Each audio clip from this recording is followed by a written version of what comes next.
Top quality और consistent performance के लिए सिर्फ सिल्वर पंप। टॉप क्वालिटी और कंसिस्टेंट परफॉर्मेंस के लिए सिर्फ सिल्वर पंप, नाम याद रखना। छत्रपती शिवाजी महाराज, छत्रपती संभाजी महाराज त्यांची उद्या पुण्यतिथी आहे, त्यांना मी अभिवादन करते। हिंदू हृदय सम्राट शिवसेना प्रमुख बाळासाहेब ठाकरे, धर्मवीर आनंदजी दिघे यांना वंदन करते आणि या पुण्याच्या महाराष्ट्राच्या विकासासाठी म्हणून ज्यांनी काम केलं ते राजर्षी शाहू छत्रपती, महात्मा ज्योतिराव फुले, सावित्रीबाई फुले, परमपूज्य डॉक्टर बाबासाहेब आंबेडकर, शाहीर अण्णाभाऊ साठे, लहुजी वस्ताद साळवे, महर्षी कर्वे, झाशीच्या राणी लक्ष्मीबाई, राजमाता जिजाऊ भोसले, पुण्यश्लोक अहिल्याबाई होळकर आणि ताराराणी साहेब या सगळ्यांना मनापासून वंदन करते। व्यासपीठावर उपस्थित असलेले महाराष्ट्राचे उद्योग मंत्री आणि पुणे जिल्ह्याचे संपर्क मंत्री नामदार श्री उदयजी सामंत, आपण आत्ताच ज्यांचे विचार ऐकले ते माजी मंत्री आणि विद्यमान आमदार पुरंदरचे आमदार विजयराव शिवतरे, जुन्नरचे आमदार श्री शरद सोनावणे, व्यासपीठावर उपस्थित असलेले आणि नुकतेच ज्यांचा आपल्याकडे प्रवेश झालेला आहे ते कसबा विधानसभेतले माजी आमदार रवींद्रजी दंगेकर, माझ्या समोर उपस्थित असलेले अनेक पदाधिकारी, कार्यकर्ते, जिल्हा प्रमुख, शहर प्रमुख, सगळ्यात प्रथम ज्यांनी प्रवेश पक्षामध्ये केलेला आहे त्या सगळ्यांचं स्वागत करणं हे माझं मी कर्तव्य समजते आणि त्या दृष्टिकोनातून सुलभा उबाळे उभं राहून जरा सगळ्यांना जय महाराष्ट्र करा, सगळे ओळखत असले तरी। त्याच्यानंतर उपशहर प्रमुख आनंदजी गोयल, उपशहर प्रमुख बाळासाहेब मालुसरे, उपशहर प्रमुख नितीनजी पवार आणि बाकीचे अजून जे सभासद पदाधिकारी आलेले आहेत। आणि खरोखर एक पुणे शहरामध्ये आणि पुणे जिल्ह्यामध्ये चैतन्य, एक उत्साहाची खूप आवश्यकता होती। खरं तर आपण अतिशय गेले 2 वर्ष 2.5 वर्ष प्रचंड संघर्ष केलेला आहे इथे, त्यामुळे जरी एकत्र मेळावा झाला नसला तरीसुद्धा मला तुमच्या भागामध्ये अगदी मोदी साहेबांची सभा असेल किंवा पूर झाल्यावरती एकनाथजी शिंदे इथे आले होते त्यावेळेचा त्यांचा प्रवास असेल, तुमच्यापैकी प्रत्येकजण व्यक्तिगत जरी त्याच्यामध्ये काही कमी जास्त थोडंफार असू शकेल, परंतु शिवसैनिक लाडक्या बहिणी आता झाल्या, पण लाडका शिवसैनिक म्हणजे तुम्ही आहात सगळेजण। आणि सातत्याने शिंदे साहेबांनी तुम्हाला जेवढं सांभाळून घेतलं आणि तुम्ही शिंदे साहेबांच्या बरोबर राहिलात त्याबद्दल मी तुमच्यापैकी प्रत्येकाचं अभिनंदन करते। आणि त्याचबरोबर विशेषतः आपले सगळे जिल्हा प्रमुख, त्याच्यामध्ये नाना भानगिरे आहेत, पासलकर आहेत, जेवरे आहेत, पोखरकर आहेत, उल्हासजी आहेत, सर्वजण जे जिल्हा प्रमुख आहेत त्यांनी आणि महिला आघाडीच्या कार्यकर्त्या मग सुदर्शन आहे, सारिका पवार आहे, कांताताई पांढरे आहेत, तसंच मनीषा पलांडे आहे, सर्व ज्या महिला आघाडीच्या पदाधिकारी आहेत त्यांनी पण काम केलेलं आहे। आणि प्रत्येक ठिकाणी काम करत असताना या सगळ्या कामाचं पाहणी करणं, समजून घेण्यासाठी उदयजी सामंत पुणे जिल्ह्यासाठी आपण जबाबदारी आपल्यावर माननीय साहेबांनी टाकली आणि आपले मुख्य नेते एकनाथजी शिंदे यांनी सातत्याने तुम्हाला चैतन्य दिलं, भेटी दिल्या, गावागावामध्ये अनेक ठिकाणी सभा झाल्या त्यांच्या, आणि खरोखर शून्यातून पक्ष कसा उभा करायचा याचं एक आगळं वेगळं उदाहरण शिंदे साहेबांनी तयार केलं। आणि त्याच्यामध्ये मला इथे सांगायला पाहिजे की लोकसभेच्या निवडणुकीच्या आधी तुम्ही आठवून बघा, आपल्यापैकी अनेकांना लोक विचारत होते तुमचे 0 किंवा 2 तरी खासदार येतील का, पण प्रत्यक्षामध्ये आपल्याला चांगल्या प्रकारचा विजय मिळावा आणि या विजय मिळावा यासाठी म्हणून अगदी दिवसाची रात्र आणि रात्रीचा दिवस शिंदे साहेबांनी केला, आम्ही सगळ्यांनी केला, आपण पण प्रत्येकाने त्यासाठी प्रयत्न केले आणि आपले खासदार निवडून आले। पण खासदार निवडून आल्यानंतर काही जणांना मात्र वाटायला लागलं की आता विधानसभेचाही निवडणुकीचा निकाल असाच लागणार आणि त्याच्यामध्ये त्यांचे जे सगळे खासदार आहेत ते गुणिले 6 अशा करून 150 160 जागा महाविकास आघाडीच्या निवडून येणार अशा पद्धतीने सगळीकडे वातावरण निर्मिती झालेली आपल्याला दिसून आली। आणि म्हणून या वातावरण निर्मितीच्या मध्ये सुद्धा आपल्या वाट्याला जेवढे पाहिजे तेवढे जागा काही ठिकाणी आल्या नाहीत। त्याचं कारण असं की प्रत्येक ठिकाणी मतदारसंघांमध्ये जिथे मोजदाद केली जाते तर त्यामध्ये सुद्धा आपण 100 जागा मागितल्या होत्या, आपल्याला प्रत्यक्षामध्ये 80 जागा मिळाल्या आणि त्या 80 जागांच्यापैकी 60 जागा निवडून आल्या। एका अर्थाने मी आता असं म्हणेन की चमत्कार म्हणता येईल की देवाचा आशीर्वाद, जनतेचा आशीर्वाद आणि एकनाथजी शिंदे आणि सगळ्या कार्यकर्त्यांनी आणि शिवसैनिकांनी केलेले प्रचंड परिश्रम, त्याच्यामुळे हे 60 आमदार निवडून आले. इथे मी सुद्धा स्वतः शिवसेनेमध्ये आपल्याला माहिती आहे की जवळजवळ 30 वर्ष काम करते आहे. आणि त्यात उदयजी सामंत, आपल्यालाही कल्पना आहे की शिवसेना ज्यावेळेला युतीचा पोपट मेला 2014ला आणि आमदार निवडून आले, त्याच्यापेक्षाही जास्त आमदार आता निवडून आले आपले जे आले ते. आणि हे निवडून आले आणि याला कारण अर्थातच शिंदेसाहेबांनी केलेल्या परिश्रमाबरोबर त्यांनी केलेली व्यूहरचना. आणि ते जेव्हा आपण काळजी करतो शरदराव की पुढे काय होईल, आता युती होईल का नाही होणार, युती होणारच नाही असंच गृहीत धरून काम करणं चांगलं, सगळं बरोबर येते. याचं कारण असं की निवडणुकीमध्ये अनेक वेळेला आपण पाहिलेलं आहे की पुढे काय होईल याचा अंतिम निर्णय हे मुख्य नेते सगळे घेत असतात. आता उदयजी सामंत स्वतः आलेले आहेत, दर महिन्यात ते तुमच्यावर भेटणार आहेत, प्रत्येक वेळेला त्यांचा सातत्याने संपर्क असतो. आणि उद्योग विभाग असेल, मराठी भाषा विभाग असेल, या सगळ्याच्या वरती पुण्यामध्ये कार्यक्रम व्हावेत म्हणून त्यांचा सातत्याने प्रयत्न चाललेला असतो. पण इथे विधान परिषदेची एक सदस्य म्हणून मला इथे सांगायला आवडेल की एक पुढची 8-10 दिवसामध्ये बैठक घेऊन आपल्या जिल्ह्यासाठी आणि खास करून शेतकरी आहेत, शहरामधले नागरिक आहेत, त्यांच्यासाठी आरोग्यासाठी जे आपण निर्णय घेतले सरकारने त्याची माहिती तुम्हाला व्हावी यासाठी म्हणून एक बैठकीची फार आवश्यकता आहे. ज्याच्यामध्ये अधिवेशनात काही साध्य झालं नाही, अधिवेशनामधून सगळं ते वाया गेलं, अधिवेशन व्यर्थ गेलं, असा एक खोटा प्रचार सातत्याने विरोधकांनी चालवलेला आहे. आणि तो विरोधक का करतात प्रचार, याच्यासाठी करतात की कुठेतरी सरकारला चांगलं काम केल्याचं समाधान मिळू नये, लोकांना असं वाटू नये. आकारी पडचा प्रश्न बघा, जो खेडमधला आणि पुणे जिल्ह्यातला प्रश्न आहे, त्याच्यावरती ऐतिहासिक निर्णय सरकारने घेतला. शेकडो शेतकऱ्यांना त्याचा लाभ मिळणार आहे, त्यांना त्यांच्या जमिनी परत मिळणार आहेत, पण आपण त्या कामाचं श्रेय का घेऊ शकत नाही हा मला प्रश्न पडतो. आणि निवडणुकीच्या वेळेला पण आपण तेच बोलत होतो, परंतु लाडक्या बहिणींचा निर्णय झाला आणि त्या निर्णयामध्ये स्वतः साहेबांनी जाहीर केलं. पण आज त्या लाडक्या बहिणींचं काय चाललेलं आहे? आपली प्रत्येकाची ही जबाबदारी आहे की ज्या आपल्या तालुक्यातल्या लाडक्या बहिणी आहेत, त्यात महिला आघाडीचं पण हे काम आहे आणि आपल्या बांधवांचंही हे काम आहे की त्या सगळ्यांना घरोघर भेटून त्यांचं काय सुखदुःख आहे, त्याचा पैशाचा विनियोग कसा होतोय. माननीय शिंदेसाहेबांशी चर्चा करत असताना त्यांनी सांगितलं की चांगली गोष्ट म्हणजे त्यांच्या पतपेढ्या, त्यांचे वेगवेगळ्या प्रकारचे बँकेला संलग्न गट असे जर का केले तर तो कामाचा पाया स्थिर राहील आणि त्याच्यामधून 2 वर्षात 3 वर्षात जो निधी मिळतोय त्याचा चांगल्या पद्धतीने उपयोग केला पाहिजे. मध्यंतरी अजून काही कॉन्फिडेन्शियल आकडेवारी मी पाहिली होती, त्याच्यामध्ये सभासद मोहीम, आता ते मीडिया समोर आहे, पण प्रत्येकाच्या तालुक्यातली सभासद मोहीम मी लक्षात ठेवली ती आणि त्याच्यामधली ती सभासद मोहीम जर का पाहिली तर तुम्हाला स्वतःच मार्क बघून स्वतःला काळजी वाटेल की आपण काय सभासद केलेले आहेत म्हणून. शाखा आपण नेमल्या पाहिजेत. शाखा प्रमुखांची संख्या किती आहे तुम्हाला मी जाहीर विचारणार नाही, पण शाखा प्रमुख नेमले नसतील तर जे काम करतायत अनेक लोक त्यांना पुरुष आणि महिला शाखा प्रमुख नेमून आपण वरतून सुरू करतोय. पहिलं आम्ही म्हणतो आम्ही एव्हरेस्टवर जाणार आणि त्याच्यानंतर आम्ही शेजारच्या सिंहगडाचा विचार करणार, तर त्याच्याऐवजी हे फार आवश्यक आहे की सगळीकडे शाखांची नोंदणी. तुम्हाला विजय बापूंनी बूथ प्रमुखांच्या बद्दल सांगितलं, पण बूथ प्रमुख नेमण्यासाठी शाखा प्रमुख असले पाहिजेत आणि शहर प्रमुख आणि तुम्ही जे सगळे व्यक्ती आहात, आमदार आहात, बाकीचे सगळे नेते मंडळी आहे, फक्त शाखा प्रमुखांची बैठक महिला असो पुरुष असो दर 15 दिवसातून एक तरी झालीच पाहिजे की त्या शाखा प्रमुखांच्या कडून आपण किती लोकांपर्यंत पोहोचतोय हे आवश्यक आहे. आणि जिथे शाखा नसतील तर मला इथे सामंतसाहेब आपल्याला सांगायला आनंद होतो की बाळासाहेब मालुसरे यांनी मला शब्द दिलेला आहे की जिथे जिथे शाखा कसब्यामध्ये नसतील तिथे ते शाखा प्रमुख करून देणार आहेत. त्यांनी तर मला सांगितलं की मी 100 शाखा प्रमुख करतो, पण 100 नाही तर मला असं वाटतं 50 जरी शाखा प्रमुख झाल्या आणि शाखा प्रमुख झाले तर त्याचा उपयोग होऊ शकेल. अशाच पद्धतीने ग्रामीण भागामध्ये सुद्धा टार्गेट करणं फार आवश्यक आहे. दुसरा महत्त्वाचा प्रश्न आहे बोर्डांचा. बोर्ड करण्याच्यासाठी कायम तुमच्या पाठीमागे आपला पक्ष आहे, त्याच्यामध्ये तुम्ही पण इतके मला तर वाटत नाही की इतके एकदम दारिद्र्य रेषेखालचे कोण शिवसैनिक आहात की तुम्ही एक बोर्डसुद्धा करू शकत नाही. म्हणून प्रत्येकाच्या सुंदर सुंदर गाड्या आहेत आणि त्या असायलाच पाहिजेत.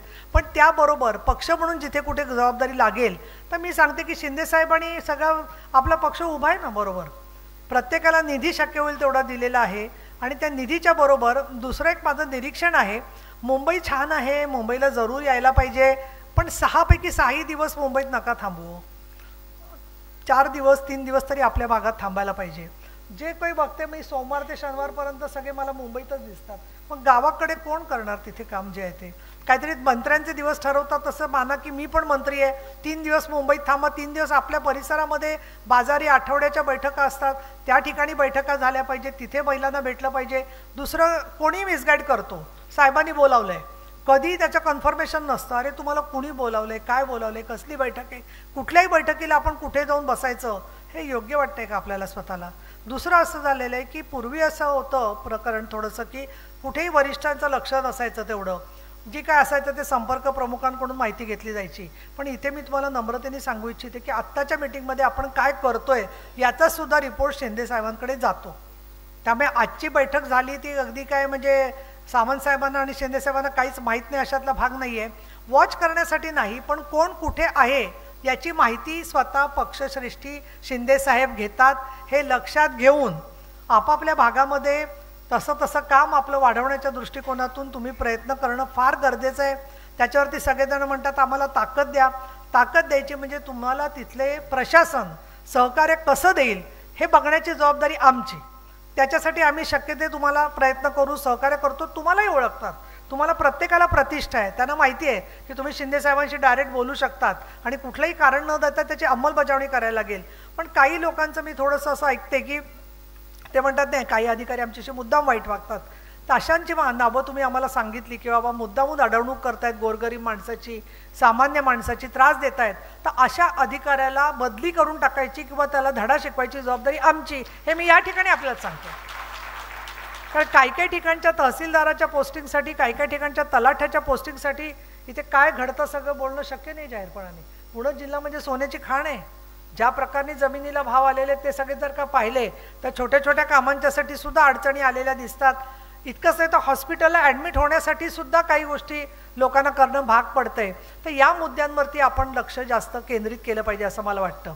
विभाग प्रमुख, शाखा प्रमुख यांच्या बैठकांच्या बरोबर एक माझ्या मनामध्ये थोडीशी अपेक्षा आहे आणि ती म्हणजे वेळ पडली तर सरकारच्या विरोधात नव्हे, पण ज्या वेळेला कुठे अन्याय अत्याचार होतो किंवा एखाद्या ठिकाणी सीमा प्रश्न असतो, आपल्या महाराष्ट्रातल्या ड्रायव्हरला कुठेतरी काळं फासलं जातं आणि अशा वेळेला त्याची अडवणूक होते, अशा वेळेला आपण काही आंदोलन करायचं नाही अशी काही बंदी नाही आपल्यावरती.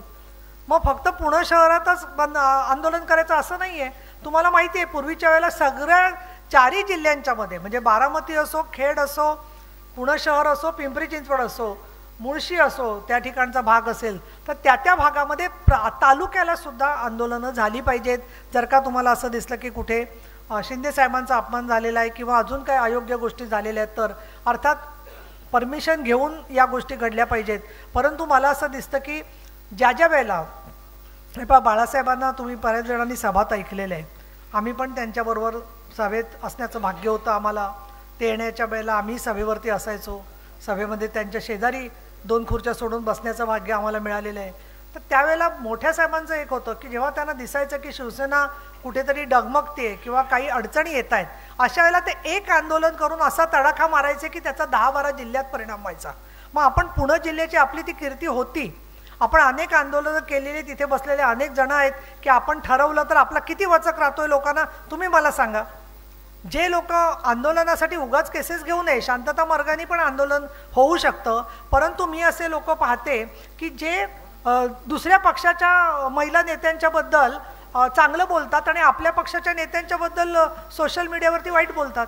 मग आता याच्यावरती आपण पक्षामध्ये जर का कारवाई करायला लागलो तर मग मला असं वाटतं की डास मारायला डासांच्या वॅटीपेक्षा तोफ घेतल्यासारखं होईल. म्हणून त्यामुळे मुद्दा असा आहे की आपण शिस्त नावाची गोष्ट पाळणार नसलो आणि त्यातून फक्त लक्ष्मी दर्शनासाठी कुणीतरी आपला गैरवापर करत असेल तर त्याच्याबद्दल सुद्धा आपण सावध राहणं हे फार आवश्यक आहे. आणि तसं जर का सावध नसू तर मग त्या संदर्भामध्ये पदाधिकारी म्हणून कुठेतरी आपण कमी पडतोय का काय याचा देखील विचार केला पाहिजे. या नियमित ज्या बैठका सगळ्या आहेत त्यात शरदराव सोनावणे तिकडे आहेत आता जुन्नरमध्ये, त्यामुळे त्यांनाही मी सुंदरवलं विनंती केली की आसपासच्या मतदारसंघामध्ये तुमचं लक्ष राहील. बापूंच्याकडून पण त्या अपेक्षा आहेत. परंतु दर महिन्यात जेव्हा मीटिंग होईल ज्यावेळेला सामंत साहेबांना तुम्ही भेटाल तर तुमच्या भागामधले जे प्रश्न तुम्ही मांडता त्याच्याबरोबर जे प्रश्न सुटलेत त्याची सुद्धा माहिती आपल्या फळ्यांवरती किंवा आपल्या सोशल मीडियावरती ही सुद्धा माहिती पोचवणं गरजेचं आहे. आणि जेणेकरून या लाडक्या बहिणी ठिकठिकाणच्या ज्या आहेत त्यांना काही सगळं पुढचं माहीत नाही काय झाले ते. अजूनही काही जणींना वाटते की मुख्यमंत्री शिंदे साहेबच आहेत. त्यांना सांगायला पाहिजे आपल्याला की आपल्याला हे सगळं काम करत असताना स्वतःच्या पायावर उभं करण्यासाठी म्हणून लाडकी बहीण योजना आणलेली आहे. जेव्हा लोक त्यांच्यासमोर म्हणतात की लाच दिली आहे ही, तेव्हा त्यांनी कुठेतरी त्याच्याबद्दलचा विरोध दर्शवला पाहिजे की ही लाच नाही आहे, तर ही आमची भाऊबीज म्हणून दिलेली आहे आणि आमच्या लाडक्या भावांनी ही जी मदत केलेली आहे त्याचा आम्ही कसा चांगला उपयोग करतोय याची उदाहरणं तिथे सुद्धा सोशल मीडियावरती व्हिडिओ टाकून, प्रत्येकीचा 1 मिनिटाचा व्हिडिओ टाकून 5-5 उदाहरणं लाडक्या बहिणींची ही प्रत्येक सोशल मीडियातल्या आपले जे आहेत अकाउंट त्या प्रत्येक पदाधिकाऱ्यांनी 5 उदाहरणं दर आठवड्यात 1 अशी टाकली तरी चालतील, पण ही उदाहरणं लोकांना कळली पाहिजेत. जसं आज विजय बापूंनीच उदाहरण दिलं त्याप्रमाणे उदाहरणं जी आहेत ती उदाहरणं सुद्धा लोकांना कळली पाहिजेत. आज आम्ही बघते मोठमोठे नेते बोलताना म्हणतात की लाडक्या बहिणींना लाच दिली, विधानसभा आणि विधान परिषदेच्या फ्लोअरवर बोलतात लाडक्या बहिणींना लाच दिली, तर ही लाच नसून त्यांना जीवन जगण्यासाठी दिलेला आधार आहे ही माहिती आपल्याला कुठेतरी लोकांपर्यंत पोहोचवली पाहिजे. बरं, फक्त महिलांसाठी केलं का? शेतकऱ्यांच्या विजेच्यासाठी म्हणून सोलरसारख्या योजना आणलेल्या आहेत. शेतकऱ्यांना प्रत्येक धान्याला भाव मिळावा म्हणून उपाययोजना केलेल्या आहेत. त्याचबरोबर आठवडी बाजारांसारखं उपक्रम प्रत्येक ठिकाणी चालू आहे. इतकंच नव्हे तर पिण्याच्या पाण्याच्या प्रश्नापासून ते आरोग्याच्या व्यवस्थेमध्ये सुद्धा तुम्ही बघाल की आरोग्यमंत्री प्रकाश आंबेडकर यांनी खूप स्वतः लक्ष घातलेलं आहे. आणि ही जी हॉस्पिटल्स आहेत आपल्याकडे पुणे शहरामध्ये, या हॉस्पिटलमध्ये गोरगरिबांना घेतलं जात नाही. बेड्स रिकामे असून सुद्धा त्यांना नाही म्हटलं जातं. त्याच्यासाठी सुद्धा आम्ही सांगितलेलं आहे की पुणे जिल्ह्याच्या सिव्हिल सर्जननी एक डॅशबोर्ड केला पाहिजे कोविडच्या पद्धतीने जेव्हा झालं होतं तेव्हा, आणि कुठल्या हॉस्पिटलला कुठले बेड रिकामे आहेत हे आपल्याला एका क्लिकवर कळलं पाहिजे. या कामांच्या मध्ये सुद्धा तुमचं सहकार्य पाहिजे. तुम्ही बिलं कमी करून घ्यायला खूप चांगलं काम करता मला जाणीव आहे, परंतु पुढच्या वेळेला दुसरा पेशंट जेव्हा जातो तेव्हा त्याला बेड मिळायच्यासाठी म्हणून सुद्धा आपल्याला काम करणं लोकांचं उपयुक्त आहे, शक्य आहे. आणि बऱ्याच वेळेला असा फ्री बेड दिला की त्याला कुठेतरी कोपऱ्यातला बेड देतात की ज्या ठिकाणी कुठले डॉक्टर वगैरेचं लक्ष नसतं. तर हे जे चुकीचे प्रकार हॉस्पिटलमध्ये चाललेले आहेत त्याच्यावरती सुद्धा आपलं लक्ष असलं पाहिजे, हे मला या ठिकाणी आवर्जून सांगावंसं वाटतं. आजच्या बैठकीमध्ये नवीन सुद्धा सदस्य आलेले आहेत, त्यांना पण आपण कुठेतरी सामावून घेणार आहोत. आणि पण मनामध्ये कुठेही तुम्ही असुरक्षितता वाटून घेऊ नका की नवीन लोक आले म्हणजे आमची कुठेतरी जागा घेणार म्हणून. कारण एक चांगली गोष्ट आहे की शिंदे साहेबांची स्मरणशक्ती खूप मोठी आहे. ज्यावेळेला आम्ही पाहिलं की पुण्यात पूर आला होता आणि पाटील इस्टेटला ते गेले, एकता नगरला गेले, त्यावेळेला त्यांनी जाहीर केलं की आम्ही क्लस्टर डेव्हलपमेंट करून इथल्या लोकांचा प्रश्न सोडवणार. असं वाटत होतं की आता ते गेल्यावरती कधी मीटिंग होणार, ती 1 महिना लागेल का 15 दिवस लागेल, पण अक्षरशः 8 दिवसामध्ये त्यांनी पुणे महानगरपालिकेला सूचना दिल्या आणि त्यानुसार ज्या ठिकाणी हे पूरग्रस्त भाग आहेत तिथे क्लस्टर डेव्हलपमेंट होण्यासाठी म्हणून आपल्याला त्यांनी तशा पद्धतीने व्यवस्था करून दिली. पण त्या ठिकाणी एकता नगरमध्ये आपली शाखा, आपलं कार्यालय त्या लोकांपर्यंत पोहोचवण्यासाठी आपण ठेवतो की नाही यासुद्धा गोष्टींवरती लोकांचं लक्ष असतं, हे मला या ठिकाणी आवर्जून सांगावं असं वाटतं. आजच्या या संवाद बैठकीच्या मध्ये स्वतः उदयजी सामंत यांचे मार्गदर्शन इथे होणार आहे. ते मराठी भाषा मंत्री आहेत, मराठी भाषेचे मंत्री ते आहेत, त्याचबरोबर उद्योग विभागाचे ते मंत्री आहेत, पण समन्वय मंत्री आहेत. त्यामुळे तुम्हाला इतर जे जे विषय वाटतील त्या संदर्भामध्ये सुद्धा त्यांच्याकडे तुम्ही पाठपुरावा करू शकता, आमच्याकडेही पाठपुरावा करू शकता.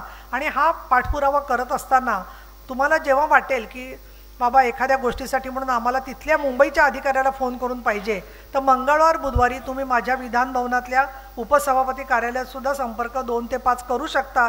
त्या ठिकाणून आम्ही तुम्हाला नक्की मदत करीन. आणि या मदत करत असताना तुमची निवेदनं आधी आली तर बैठकसुद्धा मी बोलवू शकते, त्या अधिकाऱ्यांना बोलवू शकते आणि त्या अधिकाऱ्यांशी बोलून त्यातून आपल्याला लोकाभिमुख असे सुद्धा कार्यक्रम घेता येतील, हे मला या ठिकाणी खास करून सांगावंसं वाटतं. बापू, तुम्ही अपेक्षा व्यक्त केली की पुण्यात एक प्रचंड अशी सभा झाली पाहिजे. तुमच्या बऱ्याचशा इच्छा पूर्ण होतात, एखादी नाही पूर्ण झाली तरी बऱ्याचशा इच्छा पूर्ण होतात. आणि त्याच्यामुळे दुसऱ्यांदा परत आपण म्हणजे परत आता आमदार म्हणून निवडून आलेले आहात आणि बऱ्याचशा पुरंदरच्या विकासाला तुम्ही चालना केलेली आहे. तुमच्या सुकन्याही या सगळ्या कामामध्ये सहभागी झालेल्या आहेत, ताई ज्या आहेत त्या डॉक्टर ममता. आणि म्हणून मला असं वाटतं की ही सुद्धा इच्छा आपण व्यक्त करू. दुसरं तर आपण म्हणालात की त्यावेळेला मला इच्छा होती पुणे शहराकडे लक्ष द्यायची, पण त्याच्यात काही अडचणी होत्या. त्या अडचणी काय होत्या ते आता अदृश्य झालेल्या आहेत. त्याच्यामुळे तसं कोणी अडचणी करण्याचा प्रश्न नाही. सगळ्यांनी मिळून हे काम करण्याच्यासाठी अगदी सर्व मतदारसंघांचा आढावा सातत्याने घेऊन या कामाला आपण सातत्याने वेळ दिला पाहिजे. आणि आम्ही जरी व्यासपीठावर असलो तरीसुद्धा हा विषय पुढे नेण्याची जबाबदारी तुमच्यापैकी पहिल्या रांगेत बसलेल्या सगळ्यांवर आहे. आणि म्हणून मला मुद्दामून या ठिकाणी सांगितलं मी की सगळ्यांनी पहिल्या रांगेत बसलेले आहात. अतिशय चांगले आणि शूर आणि चांगल्या प्रकारचे जिल्हा प्रमुख शहर प्रमुख आपण सगळेजण आहात. पण हे शूरत्व जे आहे तुमच्यामधलं ते विरोधकांच्यासाठी म्हणून जास्त उपयुक्त पडलं तर ते उपयुक्त होईल असं मला वाटतं. आणि शरदजी तुम्ही तर काय बोलत की जोड्या लावायची स्पर्धा वगैरे झाली आहे. मी तर असे लोक मला कोण समोर दिसले ना तर मी चांगलीच म्हणजे वचपा काढत असते मला असं दिसलं तर. त्याच्यामुळे महिलांनी तर चारित्र्यहननाच्या मध्ये बोलल्या तर भिंतीला कान असतात असं नाही, तुमच्या मोबाईलला पण आमचे कान आहेत. त्यामुळे असं जर का कोण काय बोललं तर माझ्याशी गाठ आहे, मी इथे या ठिकाणी सांगते. तर एवढंच बोलून मी माझे 2 शब्द संपवते. धन्यवाद. जय महाराष्ट्र.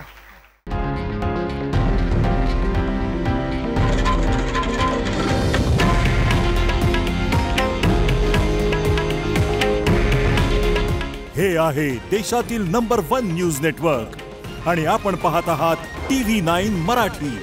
काळजी तुमची, हित महाराष्ट्राचं.